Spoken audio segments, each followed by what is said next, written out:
Assalamualaikum warahmatullahi wabarakatuh. Selamat datang di Manunggaling Misteri. Bersiaplah untuk menikmati kisah ini. Mari kita mulai.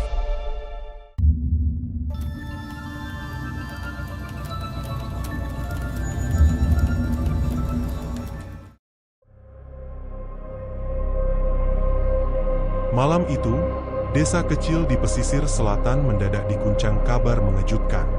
Sekar, gadis muda yang sebentar lagi akan menikah, menghilang secara misterius. Ia terakhir kali terlihat di jalan setapak setelah pulang dari pasar sore. Beberapa tetangga sempat melihatnya menenteng keranjang berisi sayur dan bunga melati. Namun sesampainya di ujung jalan dekat pantai, jejaknya hilang begitu saja. Orang-orang mulai resah. Warga yang mendengar kabar itu bergegas keluar rumah dengan obor dan senter seadanya. Mereka menyisir jalan yang biasanya dilewati Sekar, tapi tak menemukan apapun. Keranjang yang dibawanya lenyap, tak ada jejak kaki, tak ada tanda perlawanan. Hanya udara laut yang semakin malam terasa aneh, seakan membawa aroma melati bercampur amis darah. Di desa itu sudah lama beredar cerita tentang malam Jumat Kliwon. Warga percaya, malam itu adalah waktu yang paling berbahaya. Banyak yang melarang anak gadis keluar rumah, apalagi jika usianya sudah cukup untuk menikah. Mereka meyakini ada sosok dari Laut Selatan yang suka mencari pengantin. Sekali saja seorang perempuan tertangkap, ia tidak akan pernah kembali. Kabar lenyapnya Sekar menyebar cepat. Orang-orang tua di desa mulai mengaitkannya dengan mitos lama. Mereka berkata, Sekar adalah calon pengantin yang sempurna. Parasnya cantik, kulitnya putih bersih, dan ia dikenal sebagai perempuan yang baik hati. Semua ciri itu dianggap cocok untuk dijadikan persembahan. Dugaan itu membuat suasana desa semakin mencekam. Namun, ada juga yang merasa kasus ini tak lebih dari penculikan biasa. Sebagian warga menolak percaya pada mitos. Mereka yakin, pasti ada orang jahat yang sengaja membawa Sekar. Sayangnya, jalan menuju desa itu sepi dan gelap, hampir mustahil ada orang asing berani masuk tanpa diketahui. Makin lama, perdebatan itu hanya menambah ketegangan. Sementara itu, Darto, tunangan Sekar, tidak bisa menerima kenyataan. Ia menolak semua ucapan warga yang mengaitkan hilangnya Sekar dengan penunggu laut. Menurutnya, Sekar hanyalah tersesat atau jatuh di jalan. Darto bahkan menuduh warga terlalu cepat percaya pada mitos. Namun semakin lama pencarian berlangsung, semakin banyak kejanggalan yang sulit ia bantah. Beberapa warga yang ikut mencari mengatakan, mereka mendengar suara gamelan dari arah pantai. Suara itu samar, seperti datang dari dasar laut. Padahal tidak ada yang sedang menggelar hajatan di desa malam itu. Warga lainnya bersumpah melihat bayangan putih berlari ke arah ombak, lalu menghilang. Semua cerita itu membuat orang yakin, Sekar sudah dibawa masuk ke alam gaib. Malam semakin larut. Obor dan senter mulai padam satu persatu, hanya menyisakan cahaya bulan yang tertutup awan. Angin laut bertiup kencang, membuat pepohonan kelapa bergoyang dengan suara menderit. Udara terasa dingin dan menekan, seolah ada sesuatu yang mengawasi dari kegelapan. Warga yang mencari mulai ketakutan. Beberapa memilih pulang, takut ikut menjadi korban. Desa pesisir itu tidak pernah seramai malam itu.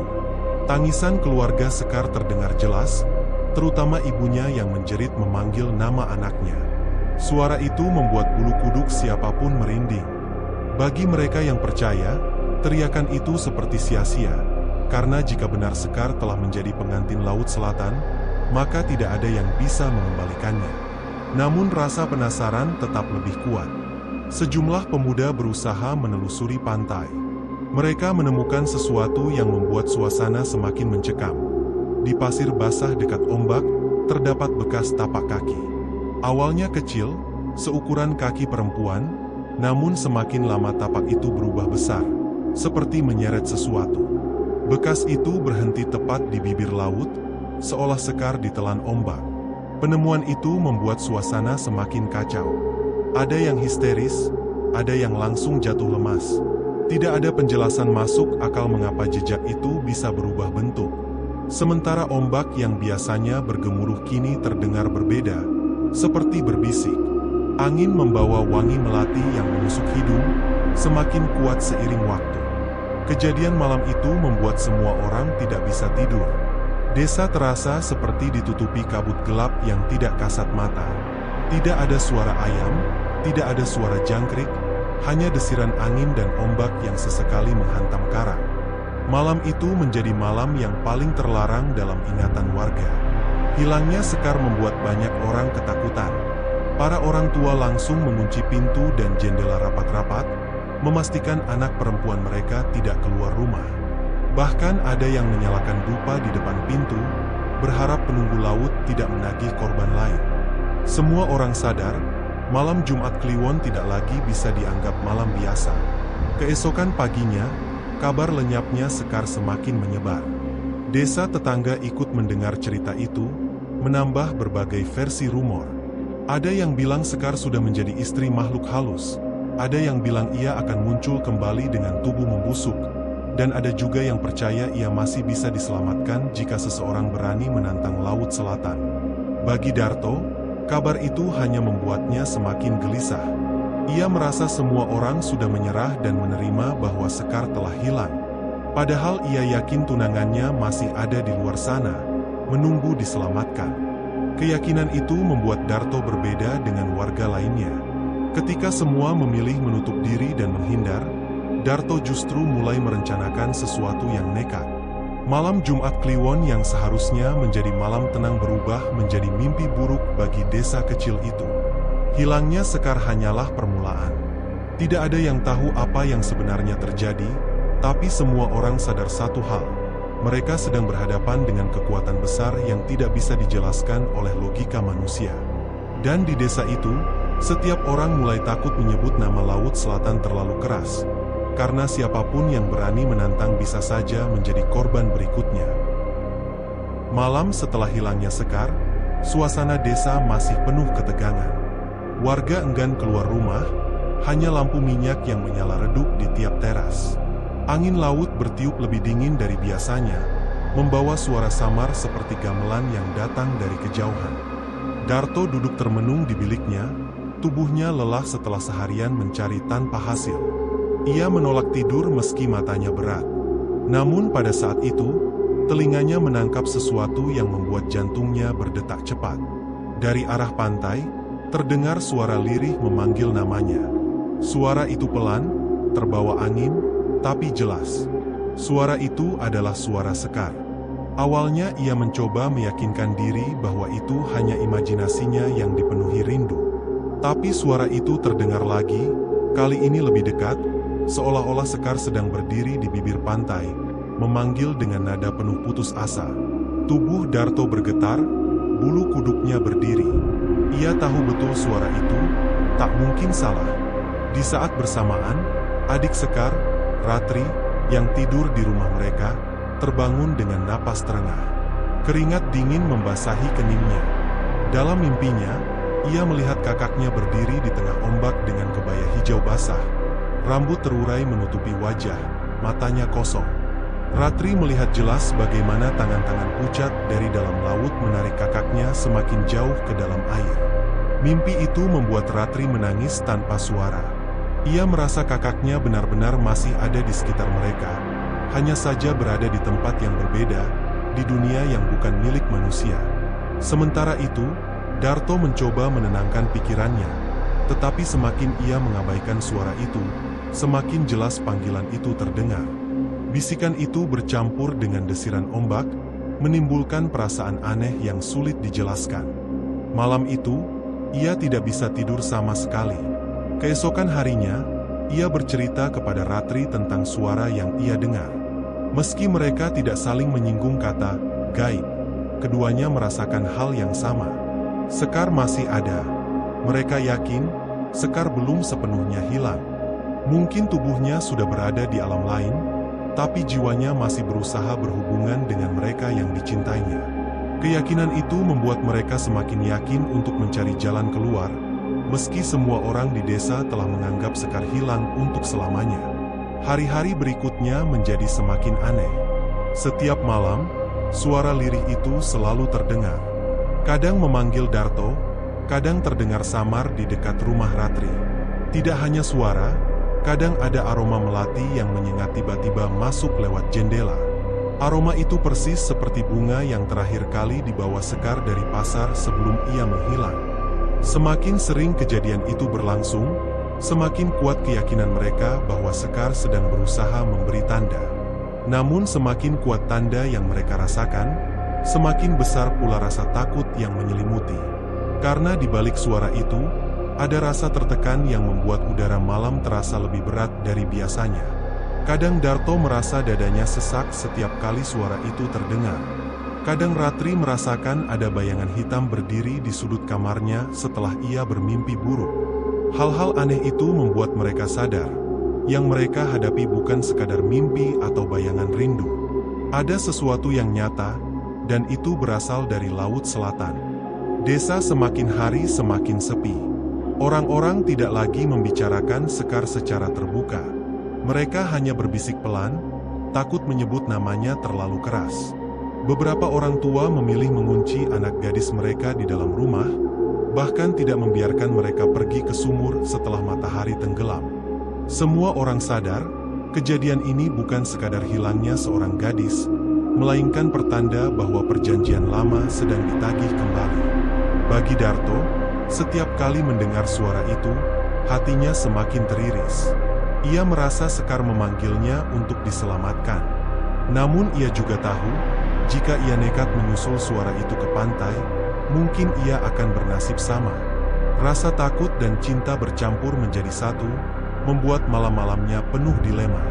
Tidak ada lagi tidur nyenyak, tidak ada lagi ketenangan. Hanya ada suara Sekar yang terus bergema di telinganya. Ratri pun semakin tersiksa dengan mimpi buruknya. Setiap kali ia memejamkan mata, ia melihat kakaknya terikat di dasar laut, dikelilingi wanita-wanita berwajah pucat dengan kebaya hijau yang memandanginya tanpa ekspresi. Kadang ia merasa kakaknya menatap langsung padanya. Mulutnya bergerak seolah berkata sesuatu. Namun setiap kali Ratri berusaha mendekat, ombak hitam menelan Sekar hingga bayangannya hilang. Mimpi itu selalu berakhir dengan Ratri terbangun sambil menjerit. Tubuhnya gemetar hebat. Malam-malam itu terasa seperti hukuman. Bagi Darto, suara Sekar adalah bisikan sekaligus panggilan terakhir. Bagi Ratri, mimpi buruknya adalah peringatan. Keduanya yakin, Sekar masih berhubungan dengan mereka, meski berada di alam yang berbeda. Tetapi yang menjadi pertanyaan adalah, apakah itu benar-benar tanda minta tolong, atau sekadar jebakan dari sesuatu yang jauh lebih mengerikan? Hari ketiga setelah hilangnya Sekar, keadaan semakin tidak masuk akal. Darto mendapati keranjang anyaman milik Sekar tergeletak di depan rumahnya, basah kuyup dengan air laut, padahal rumah mereka cukup jauh dari pantai. Di dalamnya hanya ada sisa bunga melati yang sudah layu. Ratri pun menemukan kain kebaya hijau terlipat rapi di dekat sumur, padahal Sekar tidak pernah memilikinya. Semua itu seperti pesan yang ditinggalkan dengan sengaja. Kejadian-kejadian aneh itu membuat keyakinan mereka semakin kuat. Sekar memang belum sepenuhnya hilang, dan ia sedang mencoba berkomunikasi. Namun semakin jelas tanda yang diberikan, semakin besar rasa takut yang menghantui mereka. Malam Jumat Kliwon berikutnya semakin dekat, dan semua orang di desa tahu, itu adalah malam yang paling rawan. Jika benar Sekar dipanggil menjadi pengantin Laut Selatan, maka waktu mereka untuk menyelamatkannya tidak banyak. Darto mulai berpikir untuk melakukan sesuatu yang lebih berani, meski dalam hatinya ia tahu risikonya bisa fatal. Sementara Ratri, meski ketakutan, merasa ia tidak bisa hanya diam. Mereka berdua sama-sama yakin, malam itu hanyalah awal dari mimpi buruk panjang yang harus mereka hadapi. Hari ketiga setelah hilangnya Sekar, suasana desa semakin tidak tenang. Tidak ada satupun orang yang berani pergi ke pantai, bahkan hanya untuk sekadar mengambil rumput laut atau mencari ikan. Semua orang memilih berdiam di rumah, menutup pintu rapat-rapat, seakan-akan Laut Selatan sedang mengawasi mereka. Darto dan Ratri tidak bisa duduk diam. Tanda-tanda yang muncul semakin nyata. Suara Sekar yang terdengar, mimpi buruk yang menghantui, dan benda-benda aneh yang tiba-tiba muncul seakan sengaja diletakkan di depan rumah mereka. Semua itu tidak bisa diabaikan.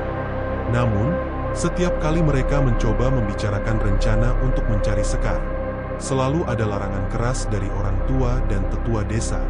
Akhirnya, mereka memutuskan mendatangi Mbah Joyo, seorang dukun tua yang sudah lama menjadi tempat warga mencari perlindungan dari hal-hal gaib. Rumah Mbah Joyo berada agak jauh dari pusat desa, dekat dengan pohon beringin besar yang dipercaya sebagai tempat bersemayam makhluk halus. Malam itu, dengan hati berdebar, mereka berdua berjalan menuju rumah tua itu. Di dalam rumah, Mbah Joyo duduk bersila di depan meja kecil dengan dupa yang masih menyala. Asap tipis mengepul, memenuhi ruangan dengan aroma menyengat.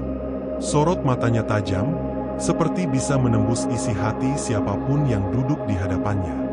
Begitu Darto dan Ratri menceritakan apa yang mereka alami, wajah Mbah Joyo mengeras. "Kalian harus berhenti mencari," kata Mbah Joyo dengan suara berat.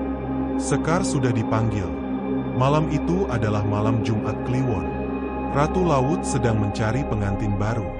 Sekar terpilih, dan tidak ada yang bisa melawan panggilan itu." Ratri menunduk, air matanya jatuh. Darto mengepalkan tangannya, tidak terima dengan ucapan itu. "Tidak mungkin, Mbah. Sekar masih hidup. Aku mendengar suaranya. Ratri juga melihatnya dalam mimpi. Itu artinya dia masih bisa diselamatkan." Mbah Joyo menggeleng pelan, wajahnya muram. "Kalian tidak mengerti. Pengantin Laut Selatan bukanlah sekadar cerita. Setiap malam Jumat Kliwon, selalu ada yang hilang. Itu sudah berlangsung sejak lama, jauh sebelum kalian lahir. Sekali seorang perempuan dipilih, maka ia akan menjadi bagian dari istana bawah laut. Tidak ada yang kembali." Ucapan itu membuat dada Ratri sesak. Ia ingin menyerah, tapi wajah kakaknya yang terus menghantui mimpinya membuatnya tidak bisa begitu saja pasrah. Darto menatap lurus pada Mbah Joyo, suaranya bergetar menahan emosi.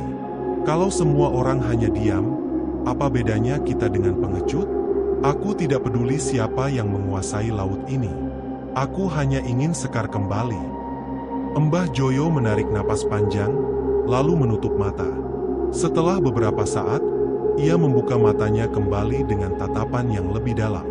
"Kalau begitu dengarkan aku baik-baik. Kalian harus tahu risikonya. Siapapun yang menantang Ratu Laut, berarti siap menyerahkan nyawanya. Tidak ada doa, tidak ada jimat, tidak ada kekuatan apapun yang bisa melawan takdir itu." Keheningan menyelimuti ruangan. Asap dupa semakin pekat, membuat mata terasa perih. Ratri terisak pelan. Ia tahu Mbah Joyo tidak sedang menakut-nakuti, tapi berbicara dengan keyakinan penuh. Namun Darto tetap teguh pada pendiriannya. Baginya, kehilangan Sekar sama saja dengan kehilangan hidupnya sendiri. Malam itu, Mbah Joyo akhirnya menceritakan rahasia yang jarang ia ungkapkan pada siapapun. Ia berkata bahwa dahulu, puluhan tahun lalu, pernah ada seorang gadis desa yang juga hilang di malam Jumat Kliwon. Orang-orang mencarinya hingga ke laut, tapi yang mereka temukan hanyalah kain kebaya hijau terdampar di pasir. Seminggu kemudian, seorang nelayan bersumpah melihat gadis itu melambaikan tangan dari atas ombak.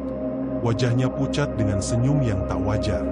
Sejak saat itu, legenda tentang pengantin Laut Selatan semakin dipercaya. Cerita itu membuat suasana semakin menekan. Ratri menggigil, meremas tangannya sendiri hingga gemetar. Sementara Darto, meski wajahnya pucat, masih menunjukkan tekad yang keras. "Aku tidak peduli cerita siapapun, Mbah. Sekar bukan milik mereka. Dia milikku. Aku akan menemukannya, apapun risikonya." Mbah Joyo menatap Darto lama sekali, lalu menunduk pasrah. "Kalau itu pilihanmu, maka aku hanya bisa memberi peringatan. Jangan pernah pergi sendirian. Dan ingat, semakin kau mendekati pantai, semakin besar bayangan maut yang menunggu." Perkataan itu seperti menutup percakapan mereka malam itu. Darto dan Ratri keluar dari rumah Mbah Joyo dengan hati yang berbeda. Ratri dipenuhi rasa takut yang semakin besar. Sementara Darto merasa lebih yakin bahwa ia memang harus melawan takdir ini. Udara malam terasa lebih dingin dari sebelumnya. Jalanan menuju rumah gelap gulita, hanya suara dedaunan yang bergoyang ditiup angin. Ratri merasa ada sesuatu yang mengikuti mereka dari belakang. Namun setiap kali ia menoleh, tidak ada siapa-siapa.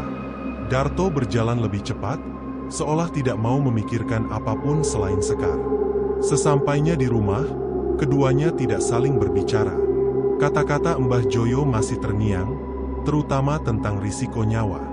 Namun bagi Darto, semua itu tidak ada artinya dibandingkan cintanya pada Sekar. Malam itu ia berbaring dengan mata terbuka, mendengar lagi suara lirih yang datang dari arah pantai. Suara itu memanggil namanya, semakin jelas, semakin dekat, seolah Sekar hanya berjarak beberapa langkah saja darinya. Dan di tengah malam yang sunyi itu, Darto tahu satu hal. Tidak ada siapapun yang bisa menghentikannya. Tidak Mbah Joyo, tidak warga desa, bahkan tidak Ratu Laut Selatan sekalipun. Ia sudah memutuskan. Demi Sekar, ia akan melawan. Malam itu, Darto tidak bisa menahan dirinya lagi. Semua larangan Mbah Joyo hanya membuatnya semakin yakin bahwa Sekar memang masih ada di luar sana. Ia tidak ingin hanya duduk diam sementara suara lirih tunangannya terus memanggil. Dengan membawa obor kecil, ia nekat pergi ke pantai. Ratri yang sejak awal ketakutan tetap mengikuti dari belakang, meski langkahnya ragu-ragu. Angin malam berhembus dingin, dan udara terasa lebih berat setiap kali mereka mendekati bibir pantai. Pasir yang biasanya lembut kini terasa dingin dan lembab, seolah baru saja terkena hujan deras, padahal langit sedang cerah. Ombak datang perlahan, namun suara desisannya terdengar aneh, seperti menyembunyikan sesuatu. Darto terus melangkah, matanya menyapu setiap jengkal pasir dengan hati-hati. Dan di sanalah ia menemukan sesuatu yang membuatnya berhenti mendadak. Ada jejak kaki. Bentuknya jelas sekali, kecil, halus, seukuran kaki perempuan. Darto langsung mengenali itu sebagai jejak Sekar. Dadanya berdegup kencang, tangannya bergetar menahan rasa lega bercampur panik. Ia berjongkok, menelusuri arah jejak itu. Tapak-tapak itu berjalan lurus, semakin mendekati garis ombak. Namun jejak itu tiba-tiba berhenti, hilang begitu saja di tepi laut. "Ini jejak Sekar," ucap Darto lirih, suaranya bergetar. Ratri menggigit bibirnya, matanya berkaca-kaca. Tapi kenapa hilang di sini? Seolah dia masuk ke laut. Belum sempat mereka berdebat, Darto melihat sesuatu yang lain. Tepat di samping jejak kaki kecil itu, ada bekas pijakan yang ukurannya tidak wajar. Lebih besar, lebih dalam, dan bentuknya menyerupai kaki manusia, tetapi terlalu panjang. Bekas itu tampak menyeret sesuatu, meninggalkan goresan di pasir basah. Darto merasakan bulu kuduknya berdiri. Ini bukan jejak manusia, gumamnya pelan. Ratri memeluk dirinya sendiri, tubuhnya gemetar. Kalau begitu, siapa yang menyeret Mbak Sekar? Suasana semakin mencekam ketika dari arah laut terdengar suara samar. Awalnya hanya seperti desiran ombak, namun semakin lama berubah menjadi irama gamelan. Nada-nada itu bergetar di udara, menembus telinga mereka dengan jelas. Gamelan itu tidak seperti musik pesta yang biasa mereka dengar. Irama itu lambat, berat, dan menyeramkan, seperti musik pengiring upacara kematian. Darto dan Ratri berdiri terpaku. Mata mereka menatap lurus ke laut, namun tidak ada apapun di sana selain ombak yang bergulung. Meski begitu, suara gamelan itu semakin keras, seolah-olah dimainkan di dasar laut. "Mas, aku takut," bisik Ratri. Air matanya menetes tanpa bisa ia tahan. Kalau benar Mbak Sekar ada di sana, bagaimana kita bisa menolongnya? Darto menggenggam obor erat-erat. Wajahnya pucat, tapi tatapannya penuh tekad. "Aku tidak peduli. Aku tidak akan membiarkan mereka mengambilnya." Ombak tiba-tiba lebih tinggi dari biasanya. Air laut menyentuh kaki mereka, dingin seperti es. Bersamaan dengan itu, Aroma melati tercium begitu kuat, menusuk hidung, membuat perut terasa mual. Darto yakin ini bukan kebetulan. Semua tanda itu adalah panggilan. Sekar memang ada di sana, tapi ia tidak sendirian. Ratri berusaha menarik tangan kakaknya, memohon agar mereka segera pulang. "Mas, tolong, jangan teruskan. Ini sudah terlalu jauh. Kalau Mbak Sekar memang sudah dipilih, kita tidak bisa melawan." Darto menoleh dengan wajah penuh amarah dan air mata yang nyaris jatuh. "Aku tidak bisa diam, Tri. Dia calon istriku. Aku janji akan melindunginya, apapun risikonya. Kalau aku menyerah sekarang, aku lebih baik mati." Perkataan itu membuat Ratri terdiam, tenggorokannya tercekat. Ia tahu betapa besar cinta Darto pada Sekar. Namun bayangan mengerikan tentang apa yang menunggu mereka di laut membuat tubuhnya melemah. Gamelan itu semakin jelas, kini bercampur dengan suara-suara perempuan tertawa pelan, seperti mengejek. Suara itu datang dari dalam ombak, menari-nari bersama angin malam. Darto dan Ratri saling berpandangan dengan wajah pucat. Tidak ada manusia biasa yang bisa meniru suara seperti itu. Tiba-tiba, dari kejauhan, terlihat sesuatu mengambang di permukaan laut. Darto mempersempit matanya, mencoba memastikan. Obor kecil yang ia bawa bergetar tertiup angin, tapi cukup untuk membuatnya melihat jelas. Itu adalah sehelai kain putih panjang, melayang di atas ombak, perlahan mendekat ke arah mereka. Ratri menjerit kecil, menutup mulutnya dengan tangan. Itu, kainnya Mbak Sekar. Kain itu terus bergerak hingga akhirnya terseret ombak ke pantai. Darto berjongkok dan mengambilnya. Benar, kain itu masih basah, berbau amis bercampur wangi melati. Saat ia menggenggam kain itu, suara gamelan mendadak berhenti, meninggalkan kesunyian yang jauh lebih menakutkan. Darto terdiam lama, menatap kain itu dengan mata kosong. Ratri hanya bisa menangis. Malam itu, untuk pertama kalinya, Darto mulai percaya bahwa Sekar benar-benar telah dipilih menjadi tumbal. Semua yang ia lihat bukan lagi sekadar kebetulan, melainkan bukti nyata. Namun meski hatinya dipenuhi ketakutan, satu hal tetap ia yakini. Ia tidak akan berhenti sampai menemukan Sekar, meski itu berarti ia harus masuk ke kegelapan laut itu sendiri. Ombak terus bergemuruh, seolah mengerti tekadnya. Dan malam itu, pantai menjadi saksi bagaimana seorang lelaki muda mulai menantang sesuatu yang tak kasat mata. Jejak kaki yang berhenti di tepi laut, pijakan besar yang menyeret, kain putih yang kembali ke daratan, dan suara gamelan yang memudar hanyalah awal dari teror yang lebih besar. Malam Jumat Kliwon itu, rumah Mbah Joyo dipenuhi aroma dupa yang menusuk hidung. Sesajen ditata rapi di atas tikar pandan, bunga 7 rupa, kemenyan, kepala ayam hitam, dan segelas air kelapa muda. Ratri duduk di pojok ruangan dengan wajah pucat, sementara Darto mondar-mandir tak sabar. "Tenang, Tu," suara Mbah Joyo berat, matanya tak lepas dari dupa yang mengepul. "Kalau kau benar-benar ingin melihat Sekar, jangan sekali-kali goyah. Apapun yang terjadi, jangan memanggil namanya keras-keras." Darto mengepalkan tangan. "Aku rela lakukan apa saja, Mbah. Aku cuma ingin Sekar kembali." Mbah Joyo menghela napas panjang. "Ingat, laut itu bukan sembarangan. Yang kau hadapi bukan manusia. Mereka tidak akan rela melepas tumbalnya begitu saja." Angin malam bertiup masuk lewat celah jendela, membawa hawa dingin yang menusuk tulang. Ratri merapatkan selendangnya, tubuhnya gemetar.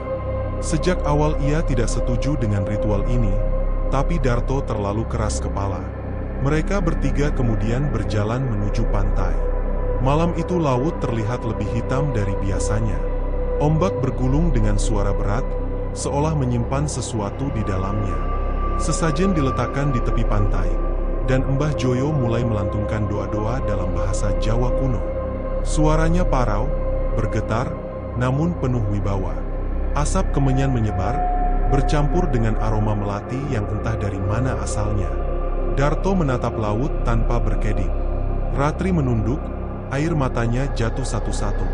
Tiba-tiba, Suara lirih terdengar dari arah ombak. Samar-samar, seperti suara perempuan yang menangis. Darto terperanjat, dadanya terasa dihantam palu. Itu Sekar. Mbah, aku dengar suaranya. Mbah Joyo mengangkat tangannya, memberi isyarat agar Darto diam. Jangan gegabah, tuh. Dengarkan dulu, pastikan itu benar dia. Suara itu makin jelas. Darto, tolong aku. Ratri langsung pecah tangisnya. Ia berlutut di pasir, wajahnya menengadah ke laut. Mbak Sekar. Itu suara Mbak Sekar. Mas, itu benar dia. Darto hampir berlari ke laut, tapi Mbah Joyo menahan bahunya kuat-kuat. Jangan, kau hanya akan jadi umpan. Tunggu sampai dia benar-benar menampakkan diri. Ombak semakin besar. Air laut memercik ke wajah mereka. Dari kejauhan, sosok perempuan perlahan muncul. Rambutnya panjang terurai. Pakaiannya putih lusuh menempel di tubuh basahnya. Wajahnya samar, tapi Darto langsung mengenali. Sekar, jerit Darto, matanya merah. Itu dia, Mbah. Itu tunanganku. Sosok itu melangkah mendekat, namun anehnya kakinya tidak pernah menyentuh pasir. Seolah ia melayang di atas air. Ratri histeris, tangisnya semakin keras. Mas, itu benar Mbak Sekar. Tapi kenapa wajahnya pucat sekali? Sosok Sekar mengulurkan tangan, bibirnya bergerak memanggil nama Darto. Namun sebelum Darto sempat mendekat, rambut panjang hitam pekat muncul dari dalam ombak. Rambut itu melilit tubuh Sekar dengan cepat, menyeretnya kembali ke laut. Tidak! Darto menjerit, mencoba berlari, namun Mbah Joyo menariknya keras hingga ia jatuh tersungkur ke pasir. Bodoh! Jangan dekati. Itu bukan hanya Sekar, tapi ada makhluk lain yang menguasainya. Suara Mbah Joyo keras, penuh amarah bercampur panik. Darto berusaha meronta, air matanya bercucuran. Mbah, tolong lepaskan aku. Aku harus menyelamatkannya. Mbah Joyo menahan dengan sekuat tenaga. Kalau kau masuk, kau akan ikut ditarik ke dasar laut. Itu yang mereka mau. Kau tumbal berikutnya. Ratri menutup wajahnya dengan kedua tangan. Tubuhnya gemetar hebat. Suara gamelan kembali terdengar, kali ini lebih keras, bercampur dengan tawa perempuan dari kejauhan. Ombak menelan sosok Sekar hingga hilang tak bersisa. Malam itu, ritual pertama mereka gagal. Yang tersisa hanya kain putih kecil yang terdampar di pasir. Basah, dingin, dan masih berbau melati. Darto memungut kain itu sambil menangis, suaranya parau. Sekar, aku janji, aku akan terus mencarimu. Mereka tidak akan menang. Tidak akan. Ratri mencoba meraih tangan kakaknya. Suaranya lirih penuh putus asa. Mas, tolong berhenti. Aku tidak sanggup lagi, kita tidak bisa melawan laut. Darto menoleh dengan tatapan penuh dendam. Aku tidak peduli, Tri. Sekalipun aku harus melawan mereka sendirian, aku akan lakukan. Sekar adalah hidupku. Tanpa dia, aku bukan siapa-siapa. Mbah Joyo hanya bisa menatap Darto dengan sorot prihatin. Ia tahu tekad pemuda itu terlalu keras, dan itu bisa menghancurkannya. Namun di sisi lain, ia juga sadar, laut sudah memilih Sekar. Ritual malam itu berakhir tanpa hasil. Ombak kembali tenang, gamelan berhenti, dan angin laut terasa lebih dingin dari biasanya. Namun Darto tahu, ini baru permulaan. Jika ia ingin merebut kembali Sekar, ia harus menantang sesuatu yang jauh lebih besar dari sekadar arwah penasaran. Ia harus melawan penguasa laut itu sendiri. Dan dalam hati kecilnya, Mbah Joyo sadar, ritual berikutnya tidak hanya mempertaruhkan Sekar, tapi juga nyawa Darto dan Ratri. Malam itu angin berembus lebih dingin dari biasanya. Setelah ritual di pantai gagal, Darto, Ratri, dan Mbah Joyo kembali ke rumah dalam keadaan kacau. Ratri masih menangis terseduh-seduh, sementara Darto duduk di sudut ruangan dengan mata kosong, memeluk kain putih yang tadi hanyut bersama Sekar. Mbah Joyo menyalakan pelita, Wajah tuanya terlihat makin muram. Ia duduk bersila di depan mereka, lalu menghela napas panjang. "Aku tidak bisa lagi menyembunyikan ini," ucapnya pelan, suaranya bergetar. "Ada sesuatu yang harus kalian ketahui tentang keluarga kalian, tentang Sekar." Darto menoleh dengan wajah penuh amarah. "Apa maksud Mbah? Jangan lagi bertele-tele. Katakan saja." Ratri menatap Mbah Joyo dengan mata sembab. "Mbah, apa hubungannya Mbak Sekar dengan laut itu?" Mbah Joyo diam beberapa detik sebelum akhirnya membuka suara. "Kakek kalian, kakek buyut Sekar, dulu pernah melakukan sebuah perjanjian. Perjanjian dengan Ratu Laut Selatan." Keduanya langsung terdiam. Hanya suara jangkrik dari luar rumah yang terdengar. "Perjanjian?" Suara Darto meninggi, nyaris tak percaya. "Kakek kami? Tidak mungkin. Kakek orang baik, Mbah. Aku tidak percaya." Mbah Joyo menunduk, matanya berkaca-kaca. "Aku tahu kalian sulit menerima. Tapi ini kenyataan. Puluhan tahun lalu, saat desa ini dilanda paceklik, kakekmu mendatangi pantai pada malam bulan purnama. Ia meminta hasil laut yang melimpah agar warga bisa makan. Laut mendengar, dan syaratnya hanya satu. Setiap keturunan perempuan dari darahnya harus diserahkan sebagai pengantin." Ratri terisak keras, tangannya menutup mulut. "Ya Tuhan, jadi Mbak Sekar, dia hanyalah korban." Mbah Joyo mengangguk pelan. "Sekar sudah ditandai sejak lahir. Kecantikannya, suaranya, semua adalah tanda. Ratu Laut tidak akan membiarkannya lepas. Malam ini, janji itu ditagih." Darto memukul lantai kayu hingga tangannya berdarah. Tidak masuk akal. Kenapa harus Sekar? Kenapa harus tunanganku? Kalau memang kakek yang berjanji, biarkan dia yang menanggung, bukan Sekar. Air matanya jatuh tanpa bisa ia tahan. Wajahnya merah karena marah bercampur putus asa. Mbah Joyo menatap Darto dengan iba. "Itulah perjanjian gaib, tuh. Tidak bisa diputus semudah itu. Janji darah tidak hilang meski orangnya sudah mati. Arwah, bahkan generasi setelahnya, akan tetap ditagih. Sekar hanyalah bayaran yang sudah dijanjikan." Ratri berlari memeluk kakaknya. "Mas, aku takut. Kalau mereka sudah menagih janji, berarti bukan cuma Mbak Sekar. Bisa jadi aku juga." Darto tertegun. Ia menatap adiknya dengan wajah pucat. Ketakutan itu benar-benar menyusup dalam pikirannya. Jika benar semua perempuan di garis keturunan mereka adalah korban, berarti setelah Sekar, Ratri akan jadi tumbal berikutnya. "Tidak, Tri," suara Darto keras, penuh tekad. "Aku tidak akan biarkan. Kalau laut itu ingin Sekar, harus melewati aku dulu. Kalau mereka ingin kau juga, aku akan melawan sampai mati." Ratri menangis lebih kencang, memeluk Darto seakan tak ingin dilepas. Mbah Joyo menatap keduanya lama. "Kalian harus mengerti, melawan laut sama saja dengan menantang maut. Aku sudah tua, aku hanya bisa memberi nasihat. Tapi pilihan ada di tangan kalian. Menyerah, atau melawan." Hening sejenak. Suara ombak terdengar hingga ke rumah, padahal jarak pantai cukup jauh. Seolah laut mendengar pembicaraan mereka. Darto berdiri, matanya menatap kosong keluar jendela. Sekar tidak salah. Dia tidak pernah meminta ini semua. "Aku tidak akan membiarkan perjanjian gila itu menghancurkan hidup kita."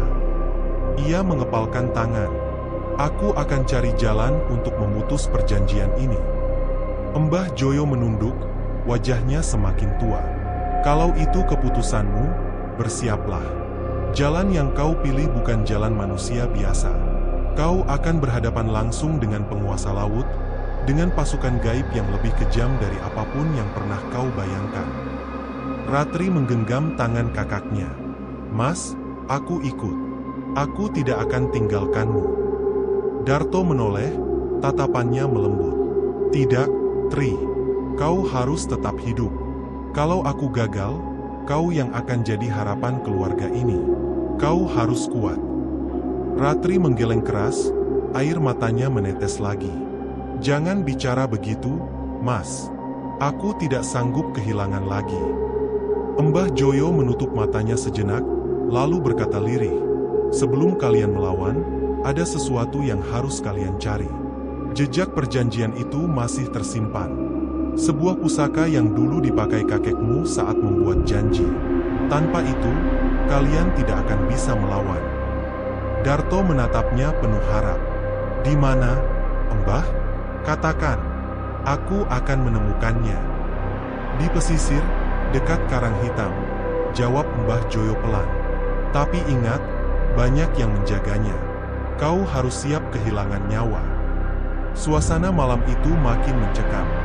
Di luar, angin bertiup kencang, suara gamelan kembali terdengar samar. Ombak memukul pantai seperti bunyi genderan perang.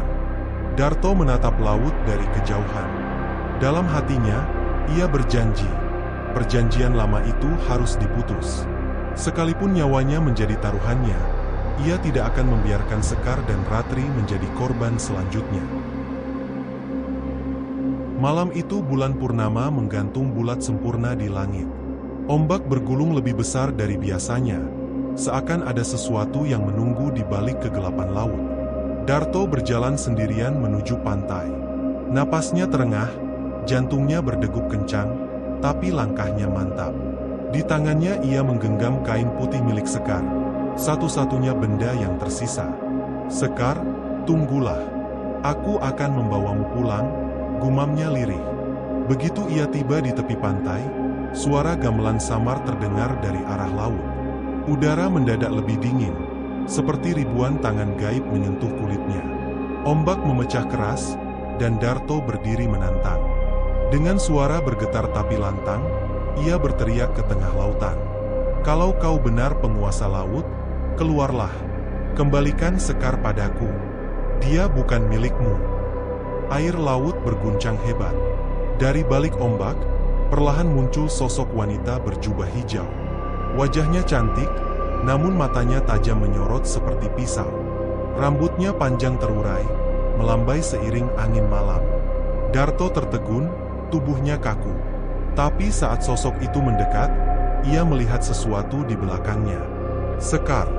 Tubuh Sekar muncul samar, matanya kosong, wajahnya pucat seperti mayat yang baru diangkat dari dasar laut. Rambutnya basah menempel di wajah. "Sekar!" Suara Darto tercekat. Ia ingin berlari mendekat, tapi kakinya seperti tertancap di pasir. Wanita berjubah hijau itu tersenyum tipis. "Dia sudah menjadi bagian dari kami. Kau tidak berhak memintanya kembali." Suaranya menggema, seakan datang dari dalam laut. Darto gemetar, tapi ia melangkah ke depan. "Tidak, dia tunanganku. Aku tidak akan membiarkanmu mengambilnya." Tiba-tiba, ombak besar datang menyapu. Tubuh Darto hampir terhempas ke laut, tapi ia bertahan. Ia menatap lurus ke mata wanita itu. "Tolong lepaskan dia, kalau kau butuh tumbal, ambil aku saja," teriak Darto dengan suara parau. Sekar yang berdiri di belakang sosok wanita itu menoleh, matanya kosong menatap Darto. Air mata Darto jatuh deras. "Sekar, dengar aku. Aku di sini. Pulanglah. Kau bukan milik mereka." Sekar tidak merespons. Hanya berdiri kaku dengan tatapan hampa. Wanita berjubah hijau itu mendengus pelan. "Janji darah tidak bisa diganti. Kau tidak punya kuasa, manusia." Ombak lain datang, lebih besar. Tubuh Darto terseret, kakinya tenggelam hingga lutut. Ia berusaha meraih pasir, tapi tangannya licin. Perlahan ia ditarik ke arah ombak, semakin dekat dengan sosok wanita itu. "Mas Darto," suara samar terdengar dari arah darat. "Mbah Joyo." Lelaki tua itu berlari tertatih, namun matanya menatap tajam ke arah laut. Tangannya menggenggam tasbih tua. "Lepaskan cucu bangsawan tanah ini," teriak Mbah Joyo, lalu ia membaca doa dengan lantang. Suaranya bergetar, namun penuh keyakinan. Darto hampir hilang kendali. Air asin masuk ke mulutnya, tubuhnya dingin seperti membeku. Tapi ia masih menatap Sekar dengan penuh cinta. "Sekar, aku mohon, pulanglah. Ingat aku. Ingat Ratri. Ingat keluarga kita." Air mata menetes dari mata Sekar. Hanya setetes, tapi cukup membuat Darto percaya bahwa Sekar masih ada di dalam tubuh itu. Wanita berjubah hijau meringis, wajahnya berubah semakin menyeramkan. Kulitnya pucat kebiruan, matanya membara hijau. "Dia milikku," teriaknya. Ombak langsung bergemuruh lebih keras. Mbah Joyo terus membaca doa, suaranya semakin kuat. Tangannya gemetar, tapi ia tidak berhenti. Cahaya samar dari pelita kecil yang dibawanya terlihat menyinari Darto. "Mas, pegang ini," teriak Mbah Joyo sambil melempar sebuah kain berwarna kuning. Darto meraihnya dengan susah payah.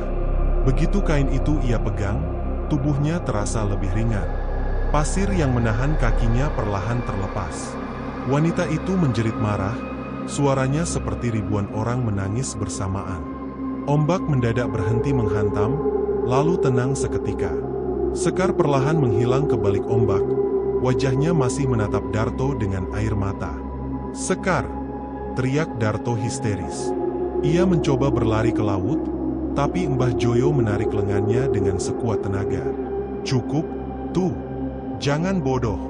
Kalau kau ikut, kau tidak akan kembali." Darto memberontak, air matanya deras. "Aku tidak bisa biarkan dia, Mbah. Aku harus selamatkan Sekar. Aku janji sama dia." Mbah Joyo menatapnya dengan mata berkaca-kaca. "Kau pikir aku tidak ingin menyelamatkannya? Tapi kalau kau mati, siapa yang akan melawan perjanjian ini? Siapa yang akan melindungi Ratri? Kau satu-satunya harapan." Darto terdiam, tubuhnya gemetar. Ia jatuh berlutut di pasir, menutupi wajah dengan kedua tangannya. Isakannya pecah, suaranya parau. Aku tidak sanggup, Mbah. Aku merasa gagal." Mbah Joyo menepuk bahunya. "Kau belum kalah, tuh. Kau hanya ditunda. Laut tidak mudah ditaklukkan.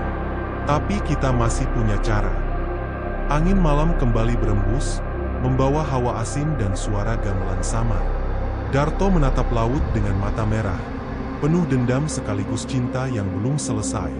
Dalam hati ia bersumpah, pertempuran ini belum berakhir. Sekar belum hilang sepenuhnya. Selama ia masih bernapas, ia akan terus melawan. Malam itu udara terasa berat. Angin laut berembus kencang, membawa bau amis yang menusuk hidung. Darto duduk di serambi rumah Mbah Joyo.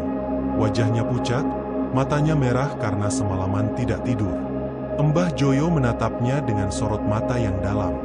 Keriput di wajahnya semakin jelas diterpa lampu minyak yang redup. Lelaki tua itu menarik napas panjang, lalu bicara dengan suara pelan namun tegas.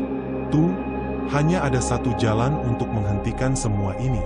Perjanjian itu tidak akan putus begitu saja." Darto mengangkat wajahnya, menunggu kata-kata berikutnya. Mbah Joyo menunduk, tangannya meremas tasbih yang tak pernah lepas dari genggamannya. Ratu Laut Selatan hanya akan melepaskan Sekar kalau ada tumbal pengganti. Tanpa itu, cucu bangsawan yang dulu pernah berjanji akan terus ditagih. Sekar hanyalah korban dari janji lama. Kata-kata itu menghantam dada Darto seperti petir. Ia membeku, bibirnya kering, jantungnya berdetak kencang. Jadi maksud Mbah, Sekar hanya bisa bebas kalau ada orang lain yang menggantikannya. Suaranya parau, hampir tak terdengar. Mbah Joyo mengangguk pelan. Begitulah hukum perjanjian darah. Dan pengganti itu harus dengan ikhlas menyerahkan diri. Darto terdiam lama. Ia menatap kosong ke arah laut yang tampak gelap dari kejauhan. Sekar, gadis yang ia cintai, masih terjebak di sana. Dan sekarang pilihan ada di tangannya. Air matanya mulai mengalir. Kenapa harus begini, Mbah? Kenapa cinta selalu harus kalah sama kutukan? Mbah Joyo hanya bisa menunduk. Ia tahu, ucapan apapun tak akan bisa meringankan beban yang sedang menghantam hati pemuda itu. Darto berdiri, berjalan mondar-mandir. Tubuhnya gemetar, tangannya mengepal keras. Kalau begitu, biar aku saja yang jadi penggantinya. Biar Sekar bisa hidup. Biar dia terbebas. Mbah Joyo buru-buru bangkit, menahan lengan Darto dengan kuat. Jangan bodoh. Tuh, kau masih muda. Kau punya masa depan. Jangan korbankan hidupmu dengan gegabah. Darto menatapnya dengan mata merah, penuh amarah dan luka. Kalau bukan aku, siapa lagi, Mbah? Aku laki-laki yang mencintainya. Aku janji sama dia bakal jaga sampai mati. Kalau sekarang aku diam saja, aku pengecut. Suasana hening. Hanya suara detak jam tua dan desir angin yang terdengar. Mbah Joyo memejamkan mata, menahan perasaan. Lalu ia berkata lirih, "Kau pikir aku tega? Kau pikir aku tidak ingin Sekar selamat? Tapi pengorbananmu tidak menjamin semuanya selesai. Laut itu licik, tuh. Mereka bisa saja mengambilmu, tapi tetap menahan Sekar." Darto tertegun. Dadanya naik turun. Harapannya hancur dalam sekejap. Ia duduk kembali, wajahnya tertutup kedua tangan. Tangisnya pecah, suara lirih itu terdengar seperti anak kecil yang kehilangan segalanya. "Aku sudah tidak tahu harus bagaimana. Mbah, kalau aku tidak lakukan apa-apa, Sekar hilang. Kalau aku lakukan, aku juga hilang. Kenapa nasib harus sekejam ini?" Mbah Joyo menatapnya lama, lalu menepuk bahu Darto. "Kadang cinta diuji dengan kehilangan, tuh. Tapi percayalah, selalu ada jalan lain. Jangan butakan dirimu dengan rasa bersalah." Namun Darto tetap merasa dadanya sesak. Bayangan wajah Sekar terus hadir di matanya. Tawa Sekar, suara lembutnya, semua berputar seperti bayangan hantu. Dalam hati kecilnya, ia tahu satu hal. Ia rela mati demi Sekar. "Kalau harus aku yang pergi, aku siap, Mbah," katanya akhirnya dengan suara bergetar. Mbah Joyo langsung menatap tajam. "Jangan ucapkan itu sembarangan. Tuh, kata-kata adalah doa. Sekali kau ikhlas menyerah, mereka akan mendengar." Angin malam tiba-tiba bertiup lebih keras, membuat lampu minyak bergoyang. Suara ombak terdengar lebih dekat, meski laut masih jauh.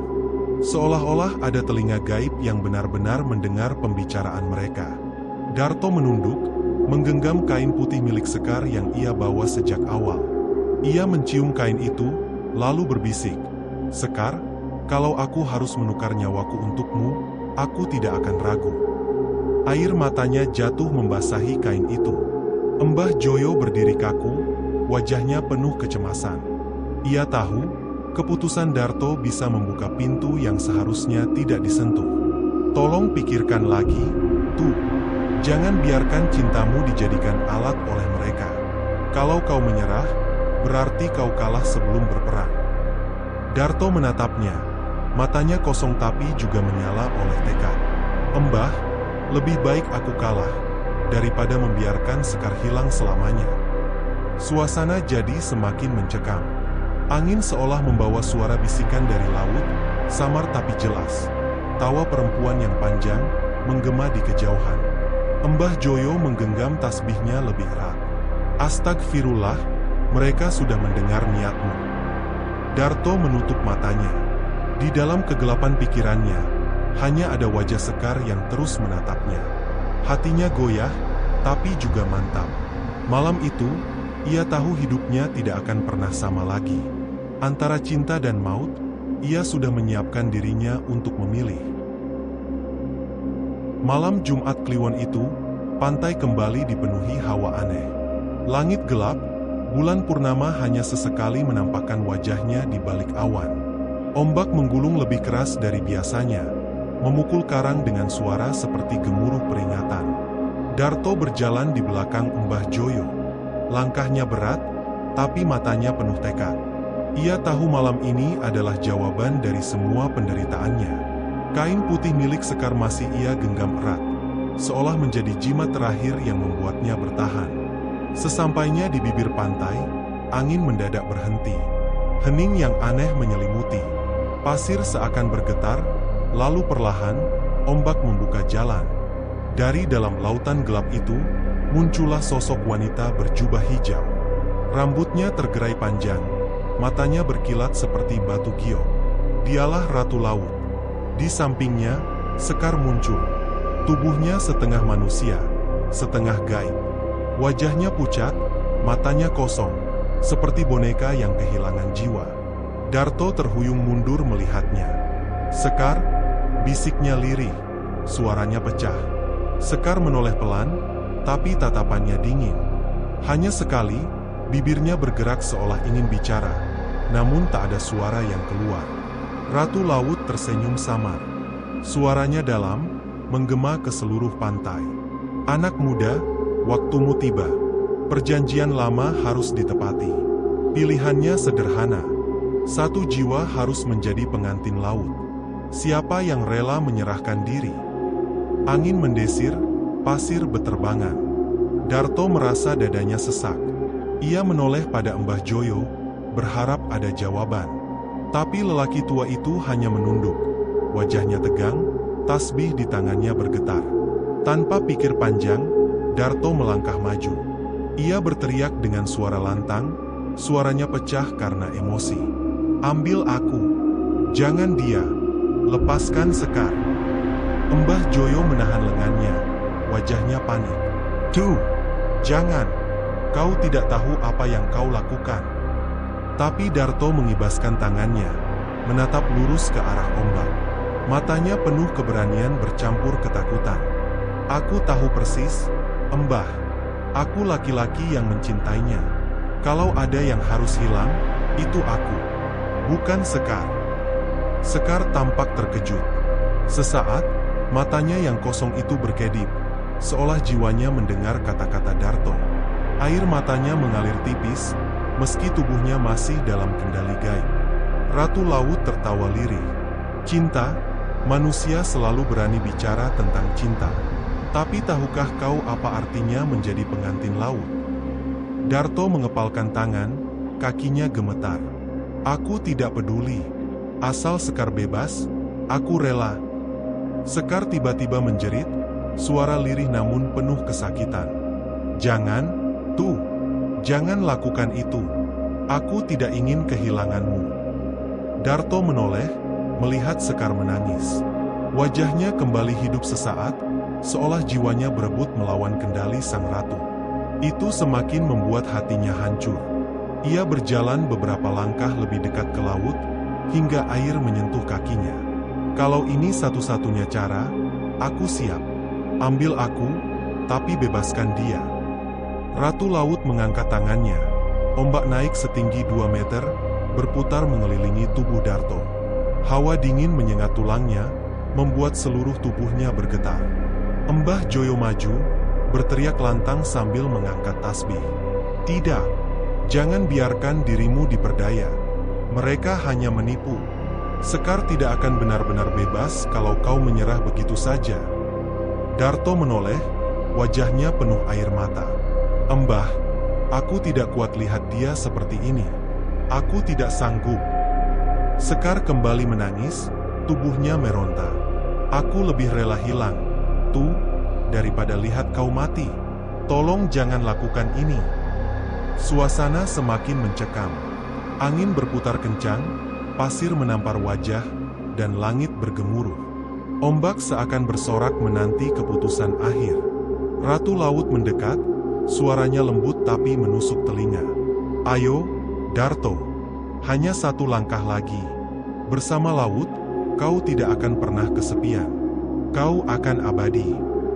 Darto memejamkan mata. Ingatan tentang Sekar menari di kepalanya. Senyum manisnya, suara tawanya, tatapan matanya ketika marah. Semua itu terasa nyata. Ia tahu ia tidak sanggup hidup tanpa gadis itu. Dengan suara parau ia berkata, Sekar, maafkan aku. Aku akan menepati janji. Aku akan selalu menjagamu, bahkan kalau aku harus hilang. Sekar menjerit keras, tubuhnya bergetar hebat. Tidak, tuh, aku tidak izinkan. Ratu Laut mengangkat kedua tangannya. Ombak semakin tinggi, seolah siap menelan Darto. Tapi tiba-tiba, Mbah Joyo berteriak keras. Suaranya menggema menembus angin. Ya Allah, lindungi anak ini dari tipu daya setan laut. Doa-doa meluncur dari mulutnya. Tasbih bergetar hebat, mengeluarkan cahaya samar. Ombak yang semula mengelilingi Darto mulai goyah. Suara jeritan samar terdengar dari dalam laut. Ratu Laut meringis, wajahnya berubah marah. Beraninya kau menantangku, orang tua. Darto terhuyung, tubuhnya lemas. Tapi di dalam hati, tekadnya masih bulat. Ia berteriak sekali lagi, suaranya parau, penuh luka. Aku rela, ambil aku, lepaskan dia. Sekar menatapnya dengan tatapan penuh cinta bercampur putus asa. Tuh, aku mohon, jangan tinggalkan aku. Malam itu, pantai menjadi saksi. Antara cinta, pengorbanan, dan kutukan yang belum selesai. Keputusan sudah diucapkan. Tinggal menunggu apa yang akan ditelan laut. Ombak itu datang begitu cepat, tinggi menjulang seperti dinding hitam yang siap menelan apapun di depannya. Dalam sekejap, tubuh Darto hilang dari pandangan, ditelan derasnya air laut. Suara Sekar memecah malam. "To'o!" teriaknya histeris.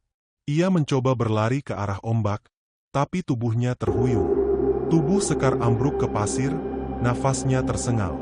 Perlahan, cahaya aneh yang menyelimuti dirinya menghilang. Tubuhnya kembali normal, tak lagi ada wujud setengah gaib yang membebaninya. Tapi matanya hanya bisa menatap kosong ke arah laut yang kini kembali tenang. Mbah Joyo berlari, memeluk tubuh Sekar yang hampir pingsan. "Nak, sadar. Sekar, bangun." Sekar membuka mata dengan lemah. Suaranya bergetar, lirih, penuh kepedihan. "Mbah, Darto, di mana Darto?" Mbah Joyo terdiam, wajahnya pucat. Ia hanya bisa menunduk, air mata jatuh tanpa bisa ditahan. Dia sudah memilih jalan itu, Nak. Dia rela jadi pengantin laut, menggantikanmu. Sekar menjerit lagi, tubuhnya gemetar hebat. "Tidak, aku tidak mau dia pergi. Aku tidak sanggup kehilangan dia." Tangisnya pecah, menggema bersama suara deburan ombak. Malam itu, pantai menjadi saksi. Seseorang telah dipaksa membayar harga cinta. Darto, pemuda sederhana, kini hilang di telan lautan. Keesokan paginya, kabar itu menyebar cepat. Warga berdatangan ke pantai, mencari jasad Darto. Perahu-perahu nelayan dikerahkan, namun hasilnya nihil. Tak ada tubuh, tak ada pakaian, bahkan jejak kecil pun tak ditemukan. Laut benar-benar menelan Darto tanpa sisa.